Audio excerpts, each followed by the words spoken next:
అందరికీ నమస్కారం. నా పేరు Swapna. Welcome to Suman TV health. Pain is inevitable but suffering is optional అని పెద్దవాళ్ళు అంటారు. అంటే నొప్పి రావడం మనం అవాయిడ్ చేయలేము. నొప్పిని ఎలా మేనేజ్ చేయొచ్చో తప్పకుండా దాన్ని డీల్ చేయొచ్చు. అండ్ ఇన్ఫ్యాక్ట్ మనకి రోజువారీ జీవితంలో అలాగే దీర్ఘకాలిక నొప్పులు వచ్చే పరిస్థితుల్లో ఏం చేయాలి, ఆపరేషన్ ఒక్కటేనా అంటే కాదు, ఇదిగో ఈ కొత్త రెవల్యూషనరీ మెథడ్ని ప్రవేశపెడతానని చెప్పి పిఆర్పిని మనకి పరిచయం చేసిన ఆద్యులు, అందరికీ సుపరిచితులు, ఎపియాన్ పెయిన్ మేనేజ్మెంట్ వ్యవస్థాపకులు డాక్టర్ సుధీర్ ధార గారు. ఇవాళ మళ్ళీ మనం నొప్పి గురించి, నొప్పి అసలు ఎందుకు వస్తుంది, నొప్పి అయినప్పుడు భరిస్తే బాడీలో ఏమేమి జరుగుతాయో కూడా తెలుసుకుందాం ఇవాళ. డాక్టర్ సుధీర్ ధార, thank you so much sir for your time.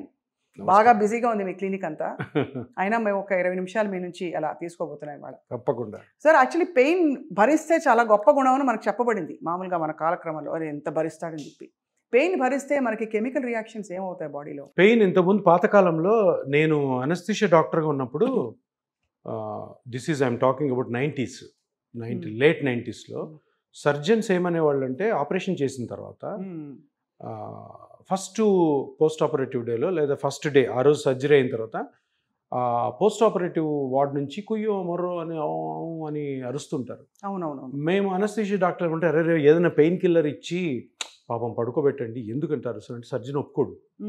అరే అట్లా అరుస్తుంటే పేషెంట్ బతుకున్నాడని మాకు ఇండికేషన్ రా, అరవని, let him be no cry with the pain, కొంచెం ఏడుస్తూ ఉంటే మాకు తెలుస్తుంది. అది ఆ కాలం. ఇప్పుడు అది లేదు. ఎందుకంటే నొప్పి లేకుండా ఉండడము ఏ ప్రొసీజర్ అయినా, అదర్వైజ్ డిసీజ్ వల్ల అయినా, లేదు డీజనరేషన్ వల్ల అయినా, అరుగుదల వల్ల, ఎవరు కూడా నొప్పితో బాధపడకూడదు. అది రైట్, హ్యూమన్ రైట్. అది మనం ఎవరికన్నా, ప్రతి ఒక్కరి హక్కు ఏంటి నొప్పి లేకుండా, అది ఏ నొప్పి అయినా కానీ. సో మీరు అన్నట్టు నొప్పి అలా ఉంటే ఏముండొచ్చు. ఇప్పుడు నేను చెప్పిన ఎగ్జాంపుల్ ఉంది కదా, ఈ ఆపరేషన్ థియేటర్ అయిన తర్వాత, ఆపరేషన్ అయినాక ఆ రోజు, దానివల్ల ఏమవుతుందంటే, ఆ ఎక్కడైతే కోసి ఉంటారో, ఎక్కడైతే కోసి కుట్లేసి అక్కడ నొప్పి వస్తుందో, అది హీలింగ్ అయిపోయిన తర్వాత ఆ నొప్పి పోవాలా. ఇలా నొప్పి భరిస్తే ఆపరేషన్ అయిన తర్వాత అది దీర్ఘకాలంగా మారిపోతుంది. అవును, చాలా మంది క్రానిక్ పెయిన్ అంటారు. Correct correct. ఇప్పుడు సిజేరియన్ చేస్తుంటారు, సిజేరియన్ అయిపోయింది, 2 నెలలు అయింది, 3 నెలలు అయింది, నొప్పి తగ్గదు. అక్కడ చూస్తే నువ్వు ఏ స్కాన్ చేసినా నార్మల్ ఉంటుంది, లోపల నార్మల్ ఉంటుంది, బయట నార్మల్. ఏంటంటే ఆ సైకలాజికల్ చేంజెస్ ఏవైతే ఉన్నాయో, ఆ నొప్పిని అక్యూట్ ఫేజ్లో బాధపడిన వాళ్ళ బ్రెయిన్లో చేంజెస్ వచ్చి అది ఎప్పటికీ తగ్గదు, కొన్ని దశాబ్దాల పాటు ఉండిపోతుంది నొప్పి ఆపరేషన్ అయిన తర్వాత. ఇది ఒకటైతే, ఇంక నొప్పి కంటిన్యూస్గా నొప్పి ఉన్నప్పుడు హ్యాపీనెస్ ఉండదు, ఆకలి ఉండదు, ఆకలి ఉండకపోతే తినరు, తినకపోతే మోషన్ రాదు, మొబిలిటీ ఉండదు, జాబ్ లూజ్ అవుతాయి, బాడీలో ఎన్నో కెమికల్ చేంజెస్, బ్రెయిన్లో కెమికల్ చేంజెస్. ఒక టర్మినాలజీ ఉంది, న్యూరోప్లాస్టిసిటీ అని. కంటిన్యూస్గా పెయిన్ అలాగా పెయిన్తో బాధపడుతున్న పేషెంట్కి ఆ పెయిన్కి గల కారణము ట్రీట్ చేసిన తర్వాత కూడాను అది బ్రెయిన్లో దాని సిమ్టమ్స్ అట్లే ఉండిపోయి ఆ కంటిన్యూస్ పెయిన్ అంటే జీవితాంతం ఉంటుంది. ట్రామా అంటే బ్రెయిన్లో చేంజెస్, కెమికల్ చేంజెస్. కరెక్ట్. ఇప్పుడు సార్ మనకి చాలా మోడర్న్ పెయిన్ మేనేజ్మెంట్ టెక్నిక్స్ వచ్చి, అడ్వాన్స్మెంట్స్ వచ్చి, దాదాపు పెయిన్ లేకుండా చేయొచ్చు అని అనొచ్చా? తగ్గిస్తారా మామూలుగా? పెయిన్ అంటే పెయిన్ అనేది మళ్ళీ రకాలు కదా, acute pain, chronic pain. Acute pain అంటే దెబ్బ తగిలిన తర్వాత నొప్పి వచ్చేది, ఆపరేషన్ తర్వాత తగిలి నొప్పి వచ్చేది, అవి అక్యూట్ పెయిన్స్ అంటే. అవి ఒక వారం 10 రోజులకి పోవాలి. ఆ వారం 10 రోజులు పోకుండా తర్వాత కూడా నొప్పి వచ్చిందంటే ఇది క్రానిక్ పెయిన్. ఈ క్రానిక్ పెయిన్ అనేది డేంజర్. అక్యూట్ పెయిన్ నుంచి క్రానిక్ పెయిన్కి పోవచ్చు, క్రానిక్ పెయిన్ సపరేట్గా కూడా రావచ్చు. ఇప్పుడు మోకాలు అరిగిపోయింది, దానివల్ల వచ్చేది, అది 1 నెల ఉంటుంది, మనం మందులు గిందులు వాడి ఏదో సెట్ చేయాలనుకుంటాం, 3 months ఉంటుంది, 5 months ఉంటుంది, 1 year ఉంటుంది, 2 months, 10 సంవత్సరాల నుంచి కూడా నొప్పి పడేవాడు. అవి డేంజరస్. ఎందుకంటే దానివల్ల ఏమవుతుందంటే బ్రెయిన్లో చేంజెస్, అక్కడ స్ట్రక్చర్లో చేంజెస్ రావడం వల్ల మనము వీటిని పూర్తిగా తగ్గించగలమా లేదా అన్నది, అది ఏ టైంలో మనమైతే దాన్ని ఇంటర్వ్యూన్ అవుతామో దాని మీద డిపెండ్ అయి ఉంటుంది. సార్, చాలామంది మోకాళ్ళ నొప్పులు, వీపు నొప్పి, నడుము నొప్పి వచ్చినప్పుడు రెస్ట్ తీసుకోమ్మా అంటారు.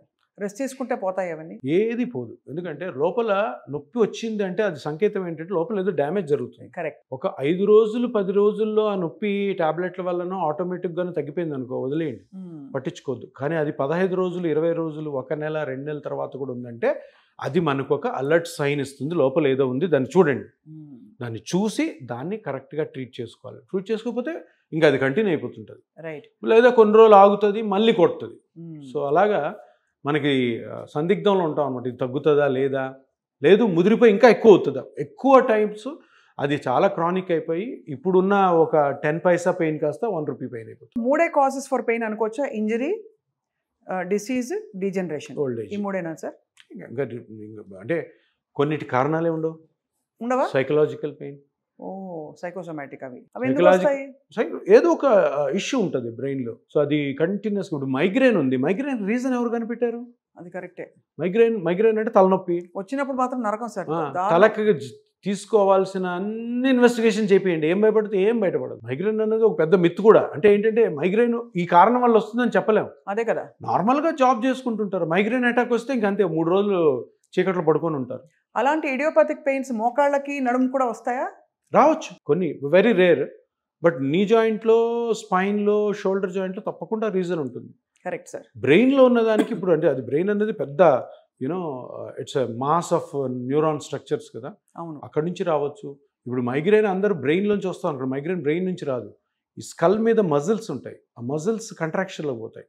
ఎందుకు? స్కాల్ప్ మజిల్స్ స్ట్రెస్ వల్ల అవ్వచ్చు, ఓవర్ థింకింగ్ వల్ల అవ్వచ్చు, లేదు ఓవర్ జాబ్ వల్ల అవ్వచ్చు. అది ఎవరికి తెలియదు, ఆ ఇటియాలజీ ఎవరికి తెలియదు. మళ్ళీ ఈ దీనివల్లే వస్తుంది. ఇప్పుడు స్వప్న గారికి మైగ్రేన్ వస్తుందా రాదా, వస్తే దానికి కారణం ఎవరికి తెలియదు. వస్తుంది, అది మనం సఫర్ అవ్వాల్సింది.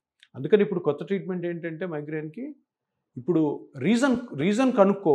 రీజన్ తెలియలేదు, ఎంఆర్ఐ బ్రెయిన్ నార్మల్ ఉంది. రీజన్ అసలు యాక్చువల్గా స్ట్రక్చరల్ డ్యామేజ్ ఎక్కడుంది, ఏ స్ట్రక్చర్ నుంచి వస్తుంది? స్కాల్ప్ మీద మజిల్స్ ఏమవుతున్నాయి? కంట్రాక్షన్లోకి పోతున్నాయి. ఆ కంట్రాక్షన్గా రిలీవ్ చేయగలిగాం అనుకో, మైగ్రేన్ నుంచి బయటపడతారు. దానికి బొటాక్స్ వచ్చింది ఇప్పుడు. అవును. సో బొటాక్స్ని ఈ మజిల్స్లో ఎగ్జాక్ట్గా రిలీజ్ చేయాలి.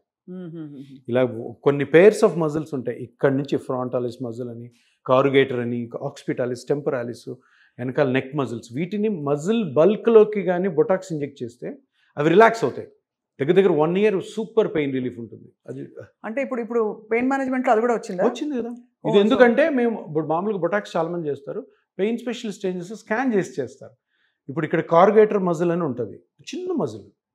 అది మామూలుగా అందులోకి మజిల్ బెల్లీలోకి బొటాక్స్ ఇవ్వడం కష్టం, పక్కకి వెళ్ళిపోయింది అనుకో ఎఫెక్ట్ ఉండదు. సో స్కాన్ చేసుకొని, మన దగ్గర చిన్న స్కానింగ్ ప్రోబ్ ఉంటుంది, స్కాన్ చేసుకొని ఆ మజిల్ బెల్లీలోకి జస్ట్ ఒక 2 units రిలీజ్ చేసాం అనుకో, కంప్లీట్ రిలాక్స్ అవుతుంది.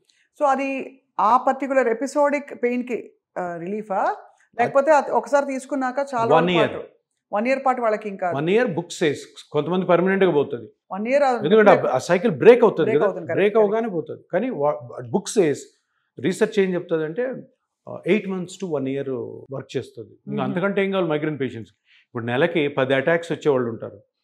10 సార్లు దగ్గర 1-2 days జాబ్ మానేసి ఇంట్లో కూర్చొని ఉంటారు హెడేక్ తోటి, వామిటింగ్స్, తినలేరు, చిరాకు, పిల్లల్ని చూసుకోలేరు, ఫ్యామిలీ సరిగ్గా ఉండదు. అటువంటి వాళ్ళకి 1 year రిలీఫ్ తర్వాత చేసుకో, రిపీట్ చేస్తాం.